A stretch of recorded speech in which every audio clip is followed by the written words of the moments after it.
Hi అండి, chicken fry చేసుకుందాము. దానికోసం ముందుగా కడిగి పెట్టుకున్న చికెన్లో హాఫ్ నిమ్మకాయ చెక్క రసం పిండుకోవాలి.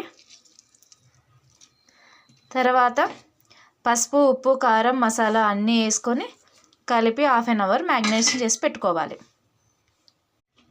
స్టవ్ వెలిగించి కడాయి పెట్టుకున్నానండి. ఆయిల్ వేసుకున్నాను. ఆయిల్ హీట్ అయింది. ఉల్లిపాయలు వేసుకున్నానండి.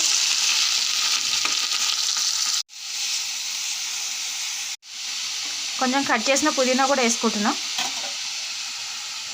ఇప్పుడు మొత్తం బాగా వేపుకోవాలి. ఉల్లిపాయలు వేకేలోపు అల్లం వెల్లుల్లి దంచి పెట్టుకుంటానండి. ఉల్లిపాయలకి సరిపడినంత ఉప్పు అండి. ఆల్రెడీ నేను చికెన్లో వేసుకున్నాను. ఓన్లీ ఉల్లిపాయల వరకే వేసుకుంటున్నా. కొంచెం పసుపు, దంచి పెట్టుకున్న అల్లం వెల్లుల్లి పేస్ట్ వేసుకుంటున్నానండి. పచ్చివాసన పోయేదాకా వేపుకుంటాను. కట్ చేసుకున్న పచ్చిమిరపకాయలు వేసుకున్నానండి. ఉల్లిపాయలు బాగా వేగిపోయినాయండి. ఇప్పుడు కలిపి పెట్టిన చికెన్ వేసుకుంటాను.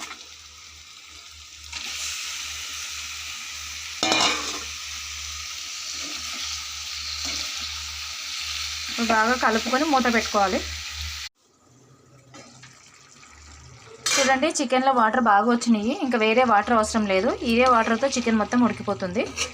ఇలా మధ్య మధ్యలో కలుపుకుంటూ ఉండాలి. అయిపోయిందండి. ఆయిల్ తేరింది మొత్తం అంతని. ఇప్పుడు స్టవ్ ఆఫ్ చేసేసుకుంటాను. కొంచెం కొత్తిమీర చల్లుతున్నా. చికెన్ ఫ్రై రెడీ అయిపోయింది. చూడండి, ముక్క కూడా బాగా సాఫ్ట్గా ఉడికిపోయింది. ఉట్టిగానే వచ్చేస్తుంది.